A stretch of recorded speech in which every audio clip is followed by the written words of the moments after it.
కదిలే అణుబాంబు అమెరికాను అణుబూచి చూపెట్టి భయపెట్టే దేశాధినేత. ఇంతకీ ఆయన ఎవరని ఆలోచిస్తున్నారా? ఇంకెవరో కాదు, ఉత్తర కొరియా నియంత కిమ్ జోంగ్ ఉన్.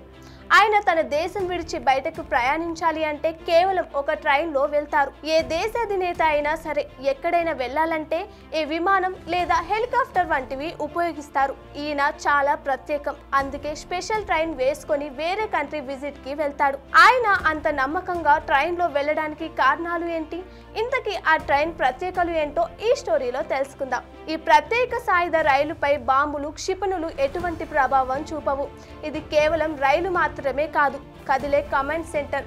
దీనిని ఆ దేశంలో ముద్దుగా టేయాంగో అని పిలుస్తారు. ఇది ప్రపంచంలోనే అత్యంత ప్రత్యేకమైన, సురక్షితమైన రైళ్లలో ఒకటి. ఈ రైలును 20కి పైగా సాయుధ కోచ్లతో తయారు చేశారు. ఇది ప్రత్యేకంగా కిమ్ భద్రత, సౌకర్యం, జీవన శైలిని దృష్టిలో ఉంచుకొని రూపొందించారు. ఎందుకంటే అవన్నీ బుల్లెట్ ప్రూఫ్, బాంబ్ ప్రూఫ్ మెటీరియల్తో తయారు చేశారు. ఆర్మాండ్ కోచ్లు అదనపు భద్రతా పరికరాల కారణంగా ఇది చాలా బరువుగా ఉంటుంది. కాబట్టి రైలు వేగం గంటకు 50 నుంచి 60 కిలోమీటర్ల వరకు ఉంటుంది. ఇటీవల కిమ్ ఈ రైల్లో రష్యాలోని వ్లాడివోస్టాక్ సమీపంలోని ఆర్డియం నుంచి తన ప్రయాణాన్ని ప్రారంభించాడు. నాటి నుంచి ఈ ప్రత్యేక రైలు మళ్లీ వార్తల్లో నిలిచింది. కిమ్ జోంగ్ ఉన్ తాత కిమ్ ఇల్ సంగ్, ఆయన తండ్రి కిమ్ జోంగ్ ఇల్ కూడా విమాన ప్రయాణానికి భయపడి ఇలాంటి సాయుధ రైళ్లను ఉపయోగించారు. కిమ్ జోంగ్ ఇల్ వద్ద ఇలాంటి 6 రైళ్లు ఉన్నాయి. వాటిలో ఒకటి కిమ్ జోంగ్ ఉన్ కు వారసత్వంగా వచ్చింది. కిమ్ రైలు దాని ప్రత్యేకమైన డిజైన్, భద్రత కారణంగా భిన్నంగా ఉంటుంది. ఈ రైలు కిమ్ ప్రయాణాన్ని సురక్షితంగా చేయడమే కాకుండా ఉత్తర కొరియా శక్తిని ప్రపంచానికి చాటి చెప్తుంది. ఈ రైలు ప్యోంగ్యాంగ్ నుంచి వ్లాడివోస్టాక్ వరకు ప్రయాణించడానికి దాదాపు 20 నుంచి 24 గంటలు పడుతుంది.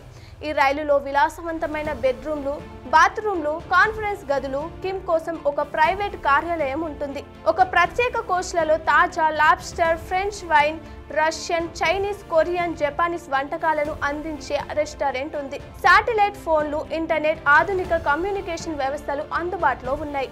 అందుకే దీనిని కదిలే కమాండ్ సెంటర్ అని పిలుస్తారు. ఈ రైలు భద్రతా వ్యవస్థ అత్యంతమైనది. దీని కోచ్లు వైమానిక దాడుల నుంచి రక్షణ పొందడానికి క్షిపణి రక్షణ వ్యవస్థ, చిన్న ఆయుధాలతో అమర్చి ఉంటాయి. ప్రయాణానికి ముందు 100 మందికి పైగా భద్రతా సిబ్బంది రైల్వే మార్గం, స్టేషన్లు, పరిసర ప్రాంతాలను క్షుణ్ణంగా తనిఖీ చేస్తారు.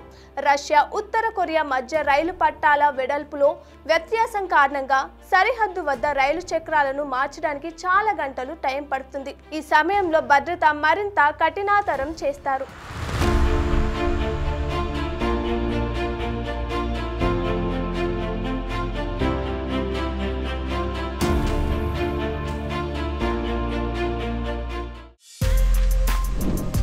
For more videos like this, subscribe Big TV channel.